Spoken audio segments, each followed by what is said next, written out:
Toujours est-il que donc là, en Bourgogne-Franche-Comté, il y a donc cette plateforme d'expertise maladies rares qui est localisée à Dijon, mais qui comprend une équipe de Dijon et Besançon, donc qui concerne vraiment l'ensemble de la région. À l'heure actuelle, en France, il y a 19 plateformes qui ont été labellisées et qui ont pour objectif, en fait, d'améliorer cette prise en soin et s'appuient ainsi sur les filières de santé maladies rares qui sont structurées par des centres spécialisés, que ce sont soit des centres de référence, soit des centres de compétences.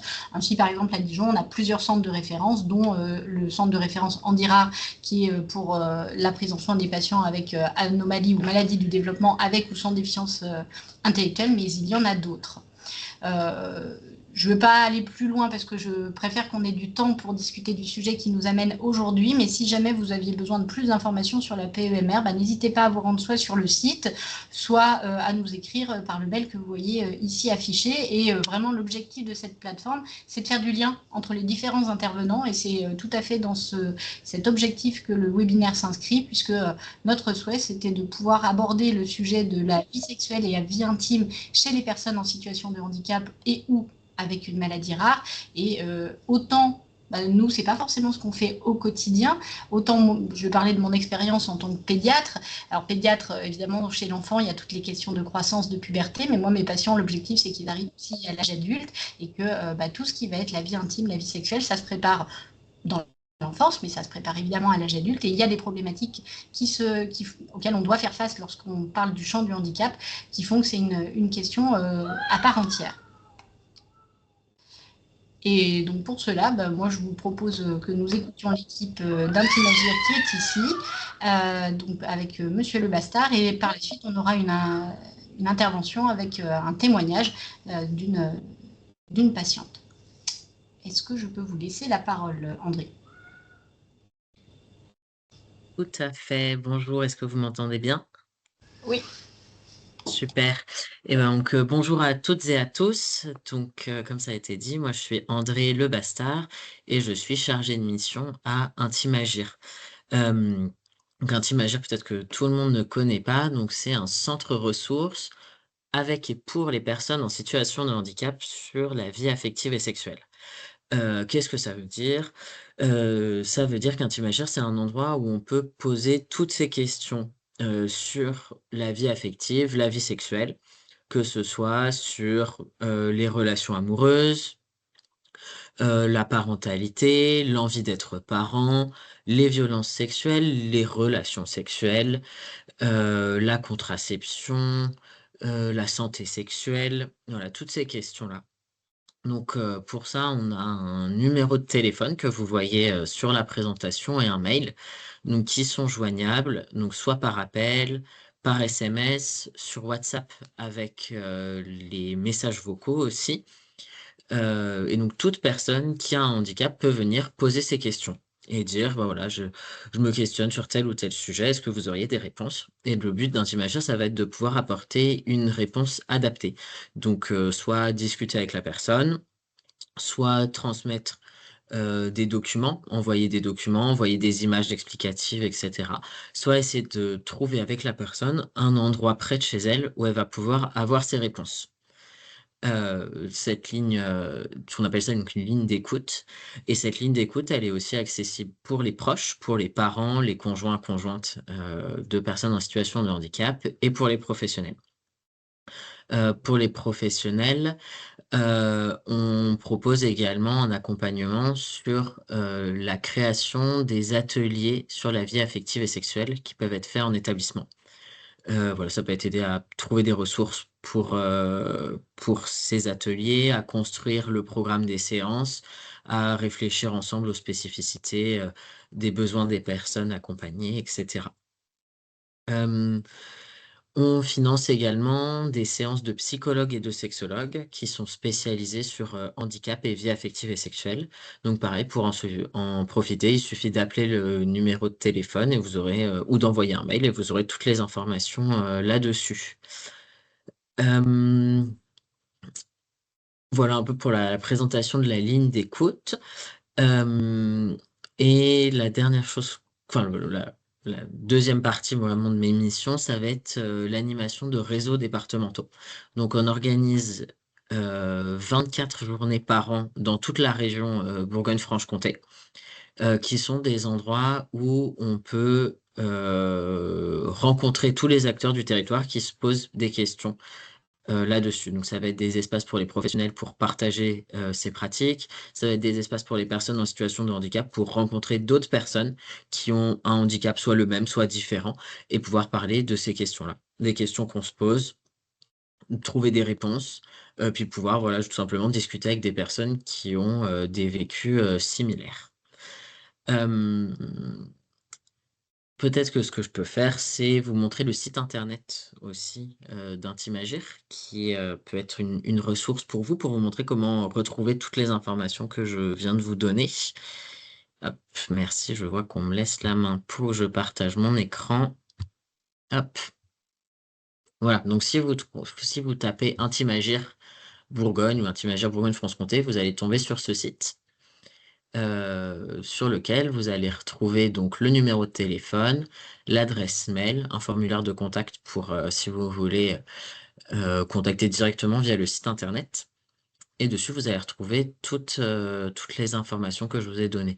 Donc, être écouté, là, vous allez avoir les informations sur les séances de psychologue et de sexologue. Dans être orienté, vous allez trouver une carte avec plein d'adresses utiles sur le territoire. Donc, vous pouvez filtrer par département, par thème. Est-ce que ma question, elle est plutôt sur le fait d'être parent, elle est plutôt sur les violences, elle est plutôt sur l'intimité et la sexualité. Si vous êtes déjà familier avec les différentes structures qui existent, vous pouvez aussi filtrer par structure. Cette carte, elle est en cours de construction, il n'y a pas encore toutes les adresses. Donc, s'il y a des choses que vous ne trouvez pas, vous pouvez envoyer un mail, appeler, envoyer un SMS.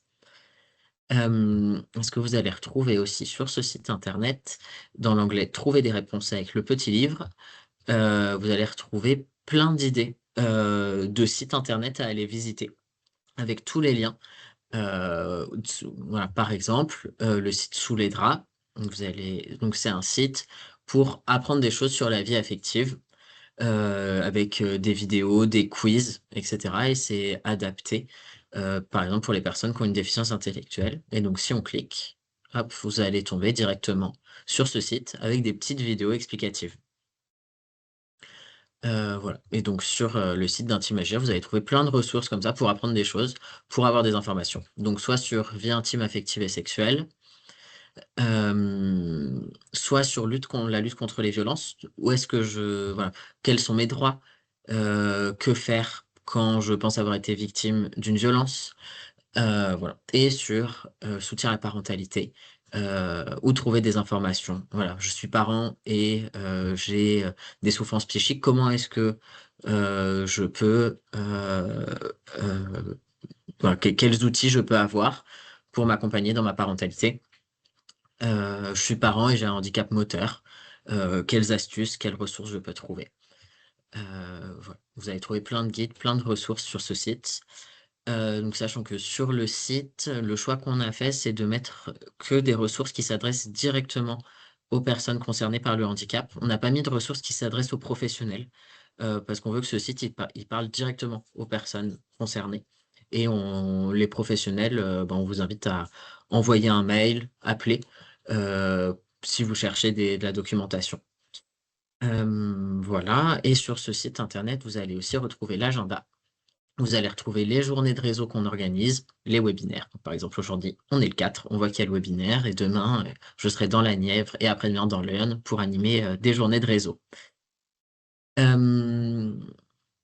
Voilà pour la présentation du site internet. Ah, et dernière chose, si on revient sur l'accueil, dans nos actualités, on va sortir une newsletter. Il faut qu'il reste, voilà.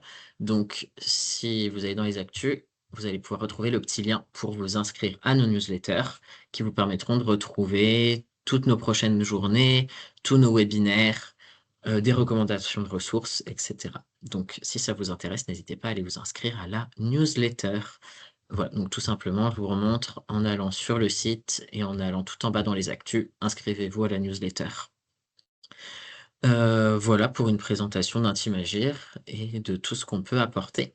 Et ce que j'ai pas précisé, c'est qu'à Intimagir, on travaille beaucoup avec des intervenants et intervenantes pairs, qui sont donc des personnes qui ont un handicap et qui se sont formées pour pouvoir parler de ce handicap, savoir tout ce qu'elles ont appris à travers leur vécu du handicap et pouvoir transmettre toutes ces connaissances.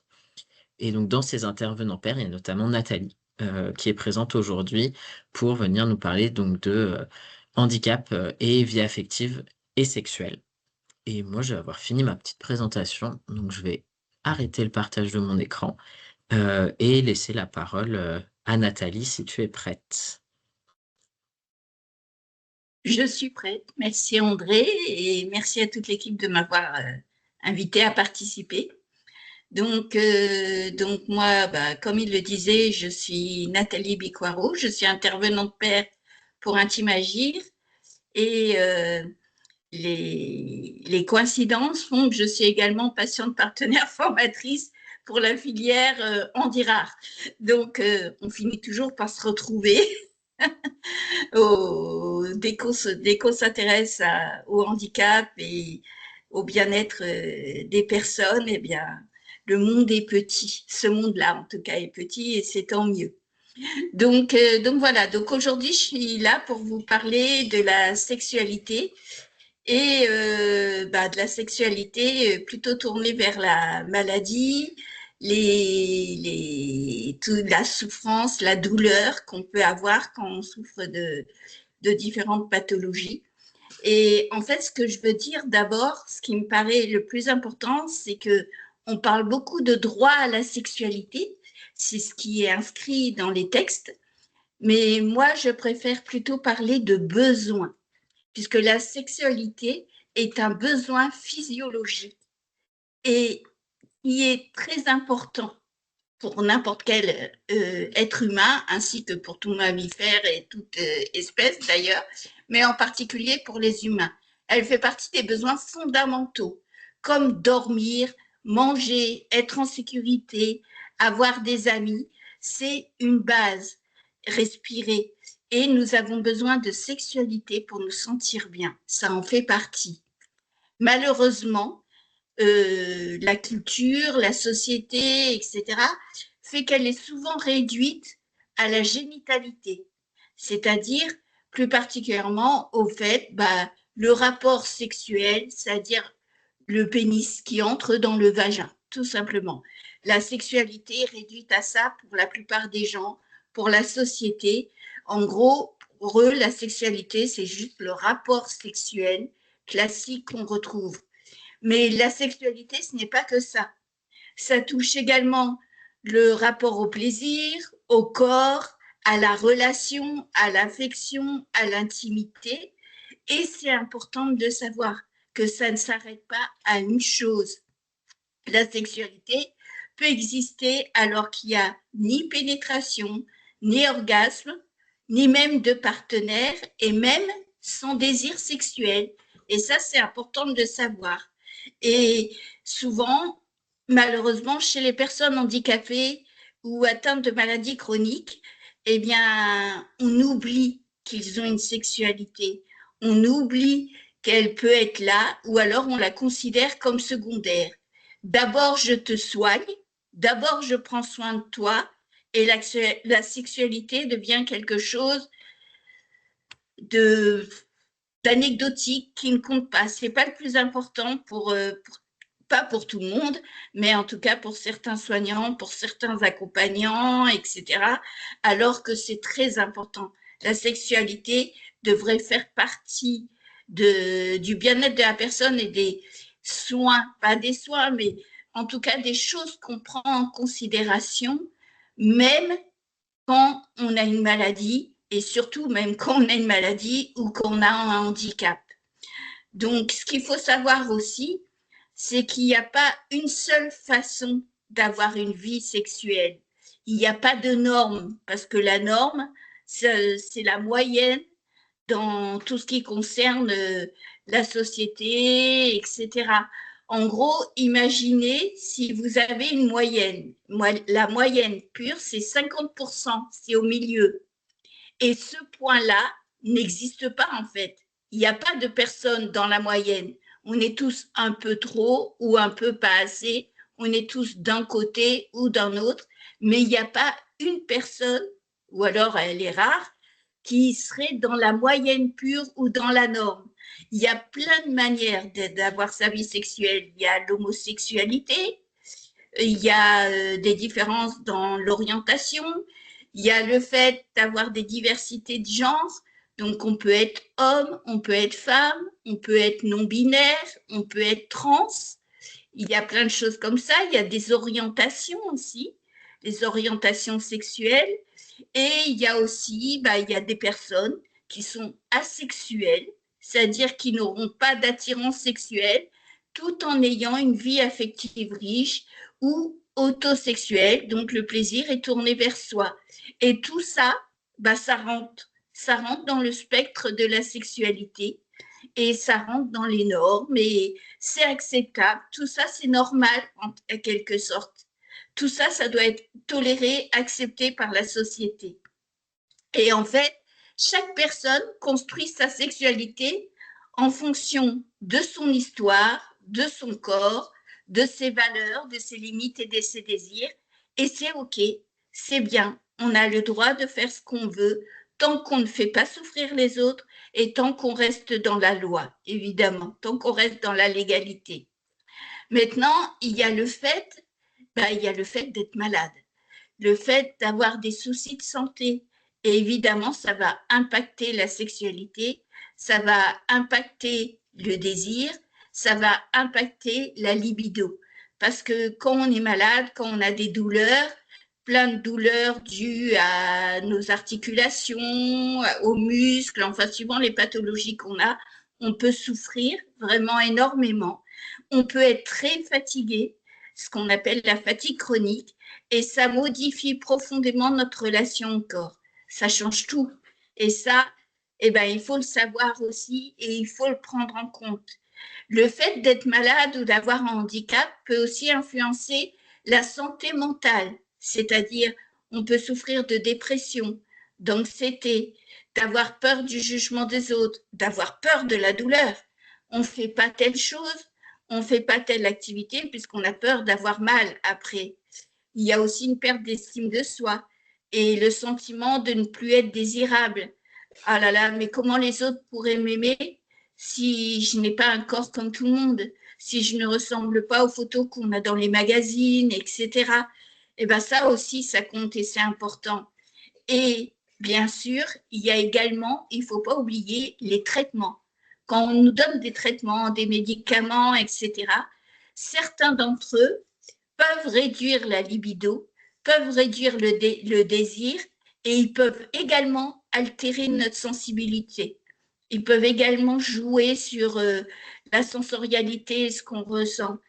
Mais ça, ce qu'il faut savoir, c'est qu'il est possible d'en parler à son médecin. Il est possible d'en parler à la personne qui nous en parle et donc de peut-être bénéficier d'autres médicaments ou d'essayer d'autres dosages qui seront moins néfastes pour notre libido. Parce que notre libido compte aussi et pouvoir ressentir du plaisir sexuel compte et est important. Et ça, c'est quelque chose qui existe. Donc, dans tous les traitements, il existe une manière de, comment dire, une manière, toujours un médicament générique, enfin presque toujours, suivant les traitements évidemment, mais une manière de faire qui fait qu'on pourra atténuer ces effets secondaires. Et tout ça, ensemble, joue un rôle dans la baisse du désir. Mais ce n'est pas une faute. On ne doit pas avoir honte de ça, surtout si on est en couple. On ne doit pas avoir peur d'être jugé par son conjoint pour ça. C'est juste un signal. Le corps et l'esprit ont à ce moment-là besoin d'encore plus d'écoute et de douceur. L'important dans ces cas-là, c'est de communiquer, de parler. C'est la confiance. Et donc, comme je disais tout à l'heure, il ne faut pas réduire la sexualité à la pénétration, parce que ce qui compte aussi dans la vie affective et sexuelle, c'est la connexion émotionnelle à l'autre, la tendresse, le regard, la complicité. Tout ça, c'est aussi des formes de sexualité. Et c'est important de le savoir. Le fait de pouvoir s'allonger près de la personne qu'on aime, de pouvoir être pris dans les bras ou la prendre dans les bras, c'est une forme de sexualité puisqu'on en ressent du plaisir, on a du toucher sans pour autant passer par des gestes qui seraient beaucoup plus forts, plus puissants et peut-être plus douloureux. Tout ça, ça en fait partie et il faut en être conscient.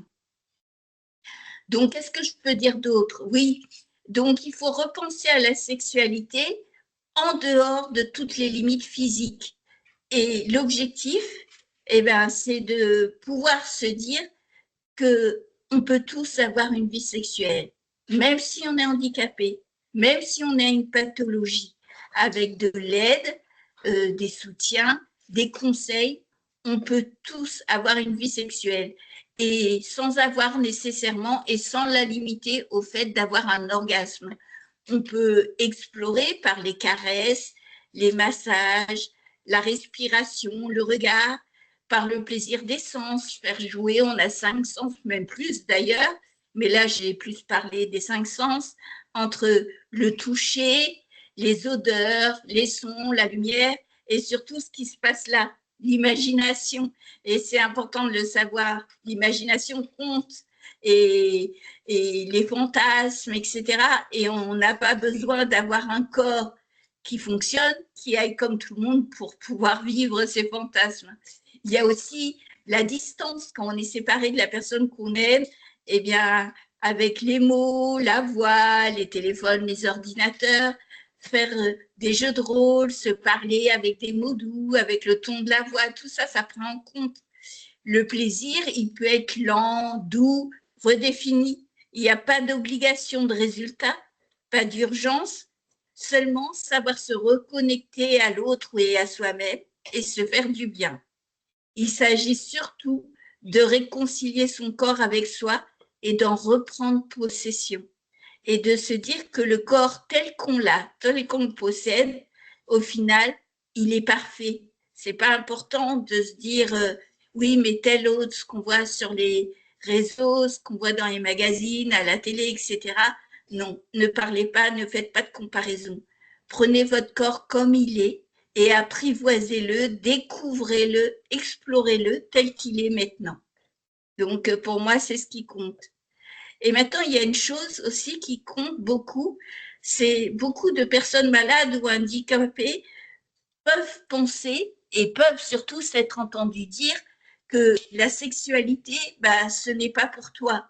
Tu ne peux pas l'avoir parce que tu es malade, tu es en situation de handicap et tu as autre chose à faire qu'à t'occuper de la sexualité pour le moment. Bien si, c'est pas puisqu'on est malade ou handicapé qu'on n'est pas légitime à avoir une vie sexuelle. On a, ça fait partie de notre droit et surtout ça fait partie d'un besoin. Et, et il ne faut pas croire cela parce que c'est injuste de s'entendre dire des choses comme ça ou de le croire. Le fait d'être malade, d'être handicapé, n'empêche pas d'aimer quelqu'un, n'empêche pas le droit d'être aimé non plus, et encore moins celui d'éprouver du plaisir. On a droit à toutes ces choses-là. On peut le faire et il y a des moyens pour pouvoir le faire. En fait, pour retrouver la légitimité d'avoir une vie sexuelle, il faut s'accepter tel que l'on est, accepter son rythme, ses besoins, oser parler de la sexualité avec son ou sa partenaire et avec son médecin, parce que lui pourra nous aider sur toutes les choses dont j'ai parlé tout à l'heure, les traitements, la maladie, les douleurs. Il saura nous conseiller. Ça fait aussi partie de sa formation. Alors, il ne faut pas hésiter d'en parler. Pareil, vous pouvez trouver une personne de confiance, quelqu'un qui sera un référent, quelqu'un qui pourra vous aider, une personne positive à qui vous pouvez vous confier également et qui vous orientera vers les personnes adéquates. Un peu comme Intimagir et la ligne téléphonique où vous pouvez poser des questions et c'est gratuit parce que c'est pris en charge par la région. Donc voilà, ce qu'il faut savoir, c'est que parler sexualité, c'est vivre, c'est exister et c'est se reconnaître comme un être humain. Et donc, ce n'est pas seulement la sexualité, c'est pas seulement la génitalité, c'est pas seulement les organes sexuels, c'est surtout la relation, le lien à soi et le lien à l'autre. Donc voilà, j'espère vous avoir apporté un petit quelque chose avec ce que j'ai dit. Et bah, je repasse la main et si vous avez des questions, n'hésitez pas. Voilà, merci. Un grand merci pour ce témoignage riche. Et on a un temps assez conséquent là de partage. Donc on va pouvoir peut-être prendre quelques questions. Si vous en avez, il y en avait une qui était posée dans le chat tout à l'heure. Est-ce que les ressources sont différentes selon les régions? Donc ça, c'était André, quand vous aviez présenté les ressources en ligne, les ressources qui étaient listées par thématique sur le site internet, il me semble, hein, la documentation. Est-ce qu'il y a des différences entre les ressources proposées en Bourgogne-Franche-Comté versus en Île-de-France?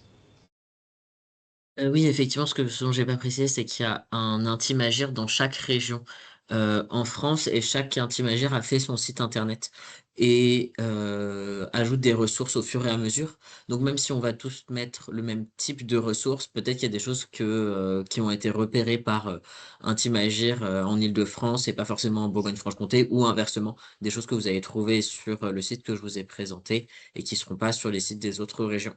Donc effectivement, si vous cherchez des ressources, vous pouvez aussi chercher sur les Intimes Agir de toute la France. Même si on échange beaucoup entre nous et qu'on s'envoie les choses, parfois on n'a pas exactement les mêmes sélections. Très bien.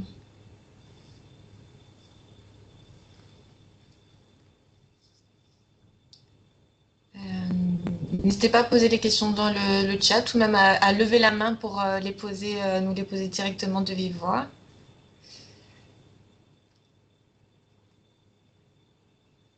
Alors, une maison pour vous, Nathalie. Pouvez-vous préciser ce qu'est l'association Le Monde de Tis?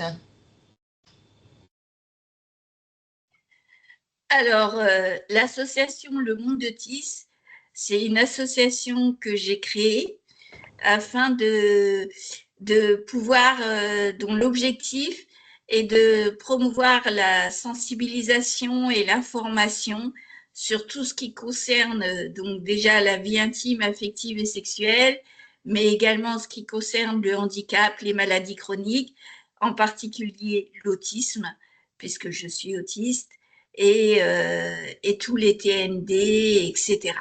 Donc voilà, c'est ça, l'association Le Monde des Tis. En fait, l'objectif, c'est de faire ce que je fais comme aujourd'hui, c'est-à-dire de pouvoir parler, d'expliquer et, et répondre aux questions sur mon expérience et aussi, surtout, bah, j'essaye de me former régulièrement, donc sur toutes ces questions-là et sur tout ce qui, pour moi, me paraît injuste qu'on ne puisse pas accéder en tant que personne handicapée. Ouais, est-ce que tu veux nous dire où est-ce qu'on peut retrouver le Monde de Tis en ligne? Ah oui, bah il suffit de marquer. Ah oui, oui, c'est vrai, j'ai pas pensé à dire. Le Monde de Tis, en fait, je communique beaucoup par YouTube. J'ai une chaîne YouTube qui s'appelle Le Monde de Tis. J'ai aussi un blog qui s'appelle Le Monde de Tis également, et sur lesquels je fais des articles bah, un peu sur tout ce dont je parle.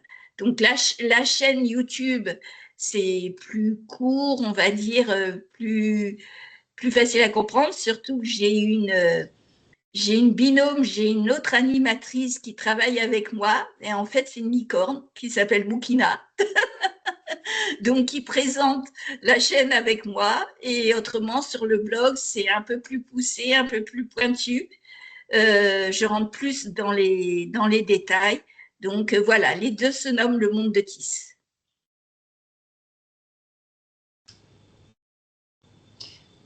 Merci beaucoup. On a une autre question. Alors, je pense que c'est peut-être plus pour Intimagia, mais du coup, ça vous concerne aussi. C'est savoir si vous pouvez vous déplacer, par exemple, au sein des foyers de vie, j'imagine, pour des interventions auprès des personnes en situation usagées, personnes en situation de handicap. Alors, À Intimagir, la limite qu'on a, c'est que je suis le seul chargé de mission sur toute la région. Ça fait un chargé de mission pour beaucoup de foyers, des ATS, d'IME, de tous les établissements qui peuvent exister. Donc moi, je ne vais pas forcément faire d'intervention directement auprès des usagers.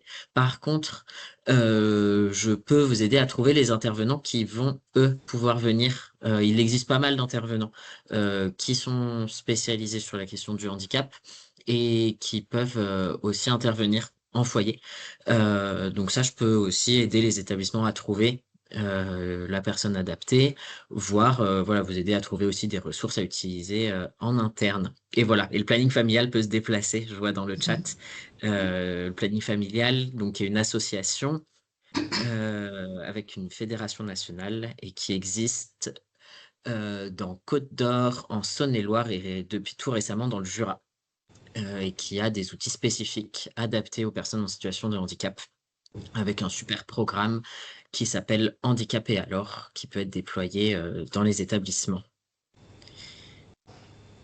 Merci. Euh, Bonjour Nathalie, je vous remercie pour votre intervention. Je n'ai pas entendu dans votre intervention la notion de consentement. Alors, il n'y avait pas le mot, mais il y avait quand même la notion. Moi, j'ai entendu une certaine définition quand même du consentement. Est-ce que vous en parlez aux personnes à qui vous vous adressez habituellement? Voilà, comment vous abordez, Oui, Nathalie, la notion de consentement dans... Ah bah pour moi, c'est hyper important le consentement. Évidemment que j'en parle. Ça m'est même déjà arrivé que je participe à des conférences ou un débat que sur le consentement parce que c'est quelque chose de vital. D'autant plus que moi, je suis quelque chose qui croit beaucoup. Je suis quelque chose, pardon. Je suis quelqu'un qui croit énormément à l'autodétermination des personnes en situation de handicap. Donc, je vais répondre tout de suite à la question parce qu'on me pose souvent la question, c'est quoi l'autodétermination? Donc, pour faire simple, l'autodétermination, c'est la possibilité de faire ses propres choix de vie. Et donc, le consentement en fait partie, évidemment, puisque c'est en entraînant son autodétermination qu'on apprend à dire oui et à dire non, parce que c'est très, très important. Le fait de pouvoir dire, ça commence petit, puisque moi, je pense que le fait d'apprendre la sexualité, la vie affective et sexuelle, ça devrait commencer tout petit. Ça commence donc à un très jeune âge et en fait, c'est déjà, l'air de rien, pouvoir choisir quel vêtement on va porter, pouvoir choisir quelle couleur on préfère, pouvoir choisir ce qu'on veut manger.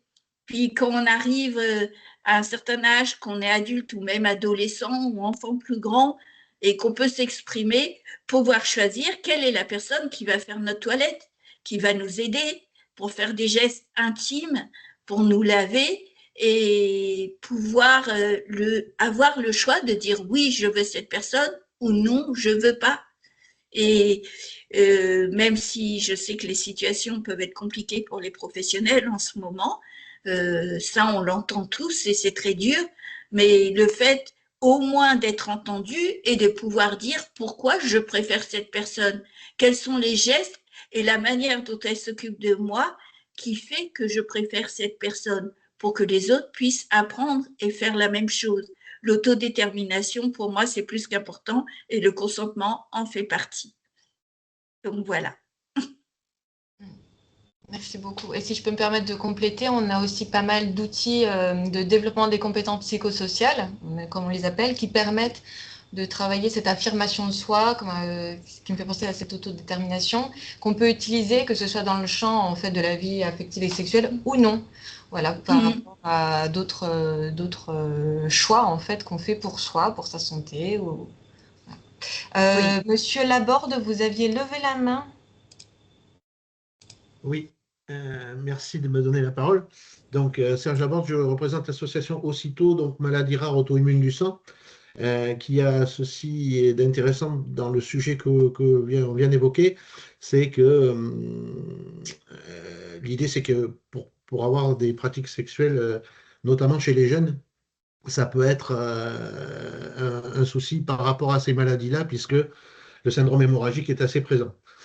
Donc l'idée, c'est de savoir s'il existe, pour les gens concernés, j'appellerais ça moi, un peu un mode opératoire ou un guide qui permette de préparer ses consultations par rapport à son médecin pour aider à trouver les mots, pour poser les bonnes questions et ne plus et puis faire tomber un petit peu le rapport qu'il peut y avoir des fois entre le médecin et le soigné.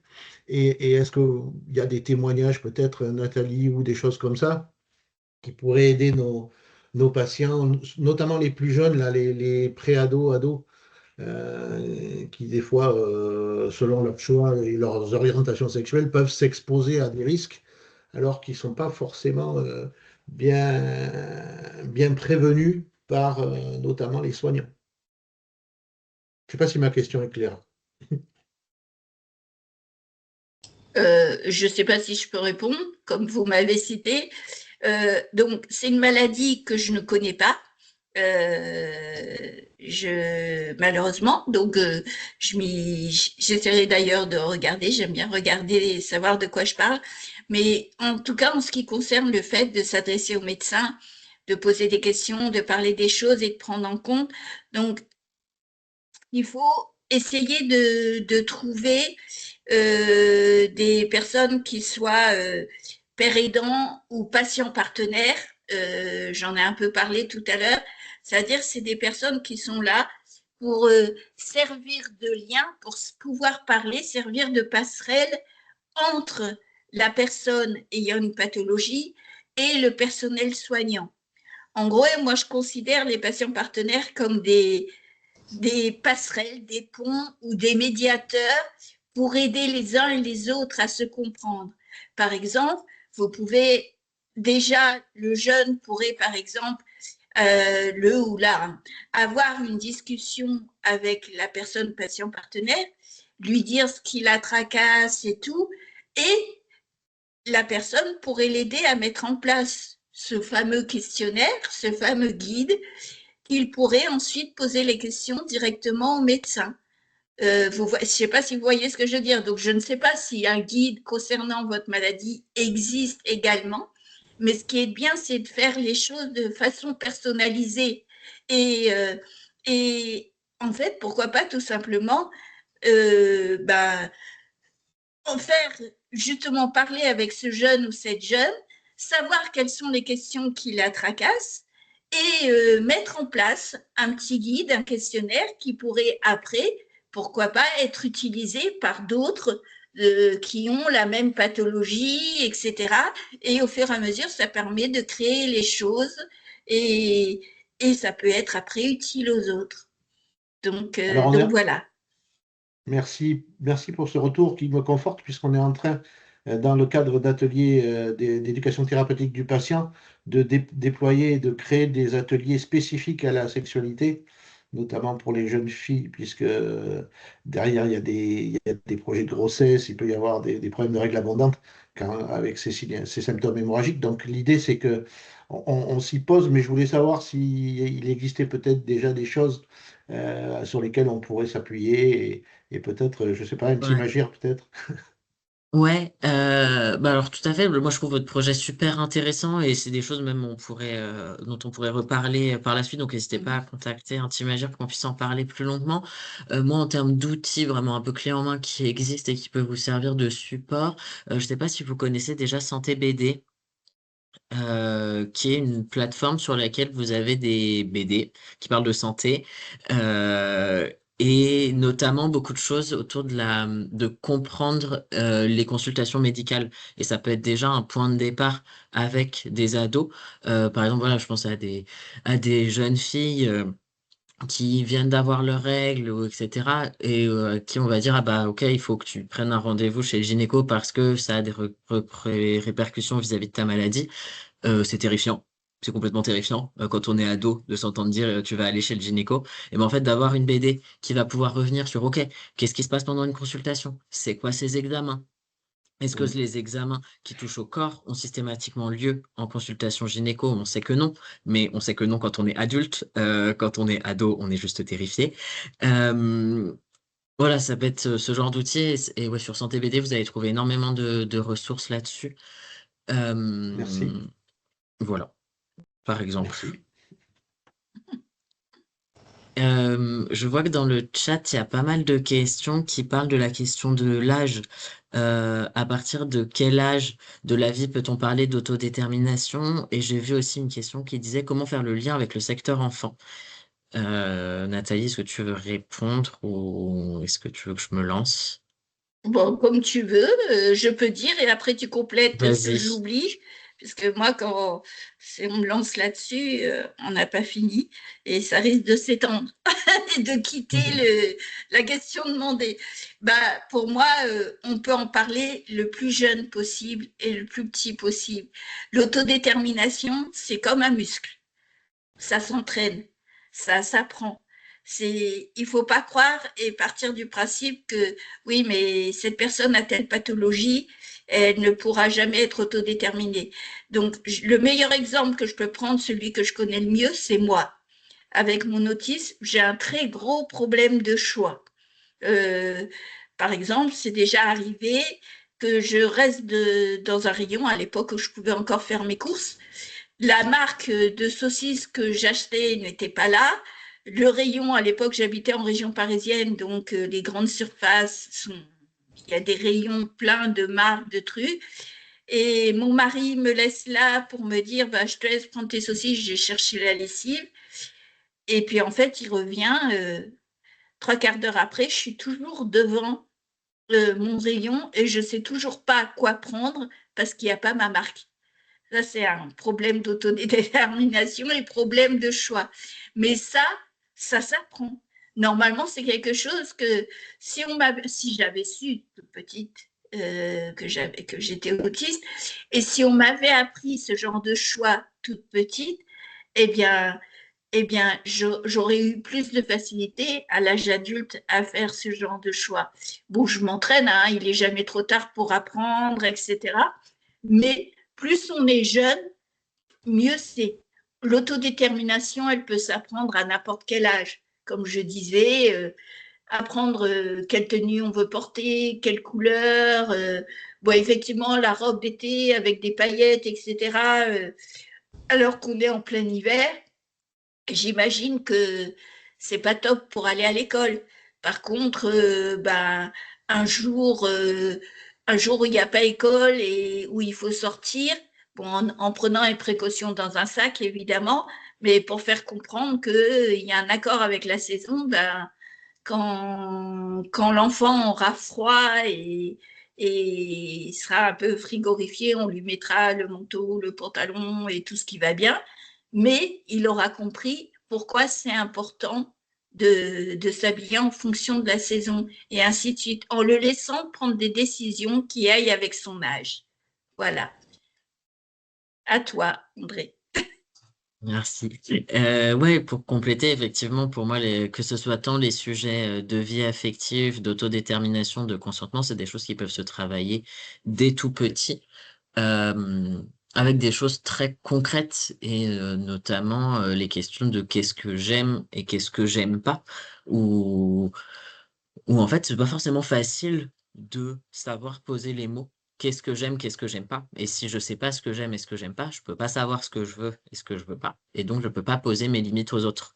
Et donc, pour moi, l'apprentissage enfant, il va commencer dès ce moment-là de savoir ce que j'aime, ce que j'aime pas, comprendre mes sensations. Qu'est-ce qui est une sensation agréable pour moi? Qu'est-ce qui est une sensation désagréable?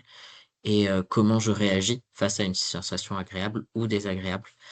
Hem, voilà, pour peut-être un peu compléter, ce que tu disais sur le fait que, on peut travailler sur l'autodétermination et avec les enfants dès tout petits, pour des choses qui seront après utiles dans plein de choses de la vie, dont, la vie affective et sexuelle. C'est clair. Et même quand on a un bébé, donc j'ai travaillé longtemps dans la petite enfance et puis je suis maman, hein, ben, même si mes deux garçons sont très grands maintenant, ils ont une trentaine d'années. Mais par exemple, quand un enfant tourne la tête puisqu'il veut plus de son biberon ou qu'il veut plus, ou qu'il veut plus de ses légumes ou quoi qu'est-ce, respecter le désir de l'enfant, respecter ce qu'il dit et on ne force pas à manger. Ça fait partie de l'autodétermination. Puisqu'au fur et à mesure, au fur et à mesure que l'enfant grandit et qu'il intègre qu'on ne respecte pas ce qu'il dit, ce qu'il exprime, parce que ce qui compte, c'est que la personne qui s'occupe de lui décide et qu'elle dit non, non, moi je sais ce qui est bon pour toi et toi tu sais pas, eh ben, il ne pourra jamais entraîner son autodétermination. Et, et ça, voilà, ça commence vraiment tout petit, tout petit, tout petit. C'est tout. Merci.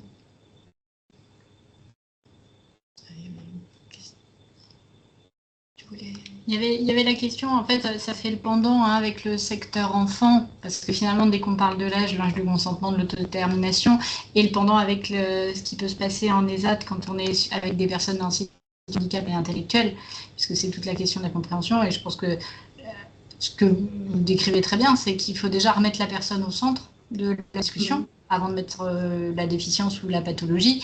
Mais c'est vrai que ça pose parfois la question de, pour consentir, il faut comprendre ce que c'est, comprendre les interdits. Donc c'est vrai que souvent, en tout cas il y avait aussi la question d'information. Alors je le précise, peut-être ça vous le savez ou pas, pour la filière Handirard, on propose un programme d'éducation thérapeutique à destination des jeunes qui ont une déficience intellectuelle légère ou des troubles des apprentissages complexes.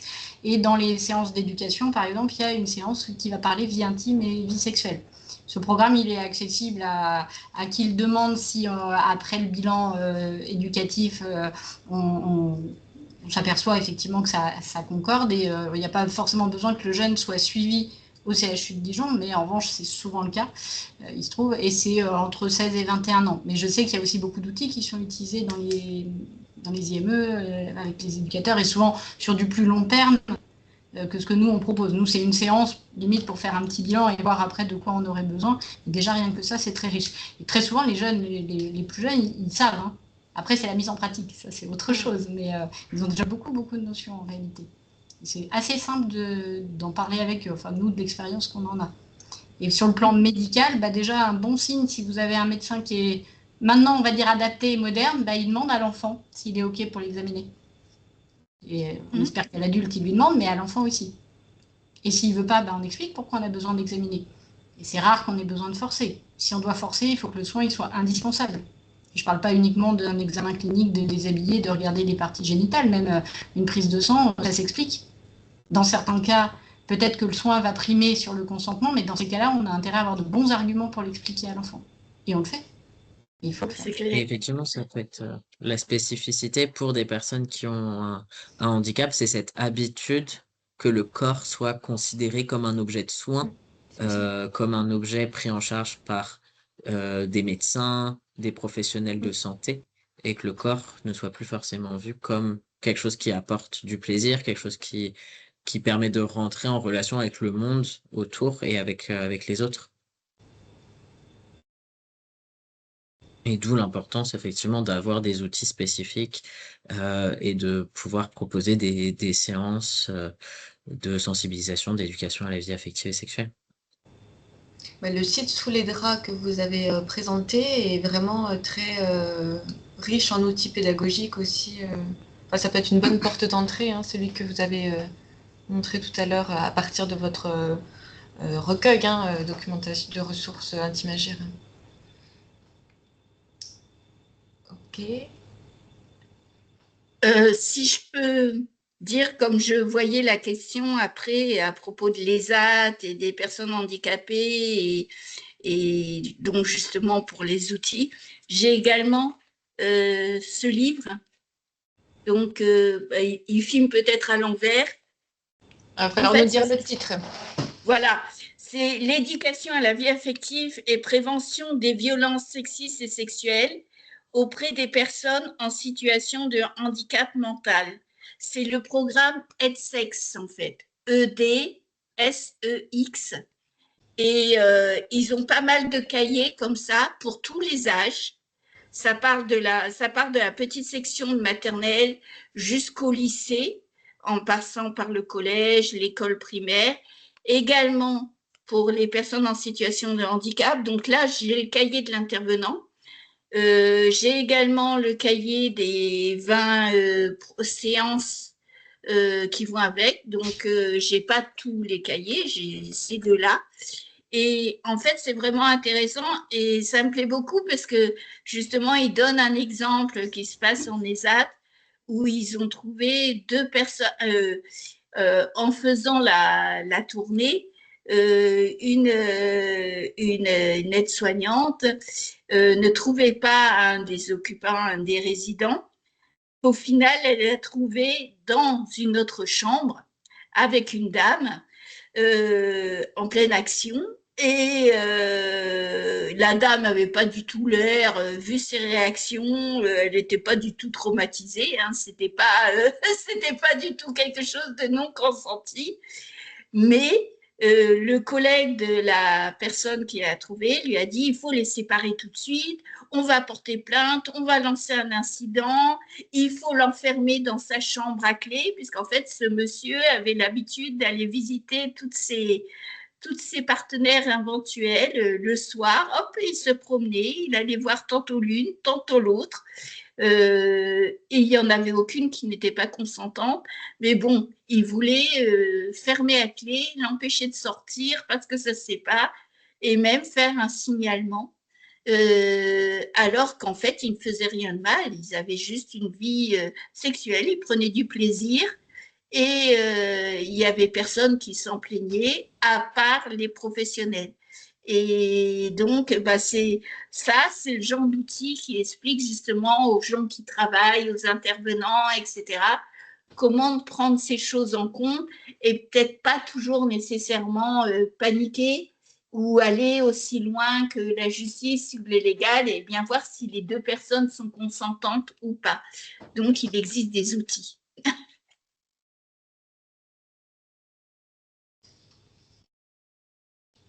Et oui, l'importance de mettre des mots.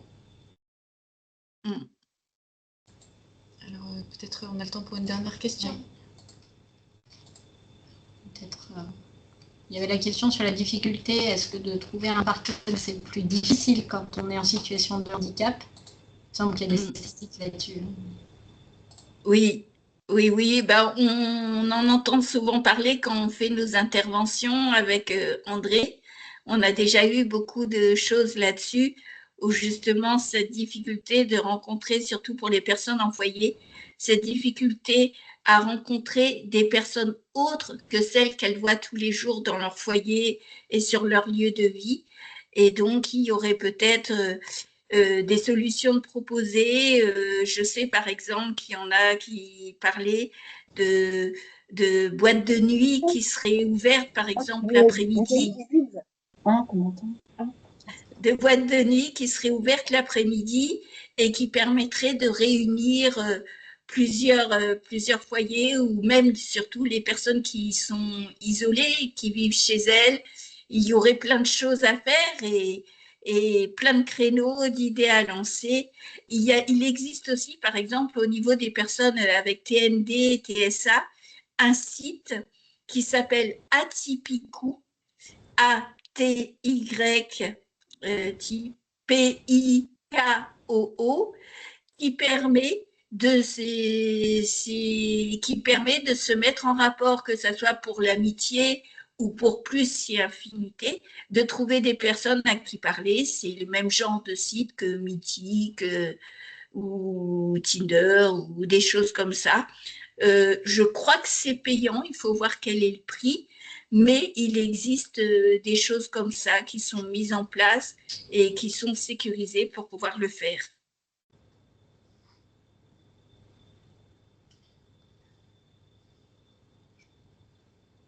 Malika avait levé la main. Oui, bonjour. Je suis Mélika Chahed, éducatrice de jeunes enfants. Je suis avec ma collègue Emmanuelle Lacoste. On est sur le service Cap Parents. Donc, on accompagne des parents en situation de handicap, donc tout handicap confondu. Et j'aurais une question concernant l'accompagnement à la parentalité, ce que vous proposez.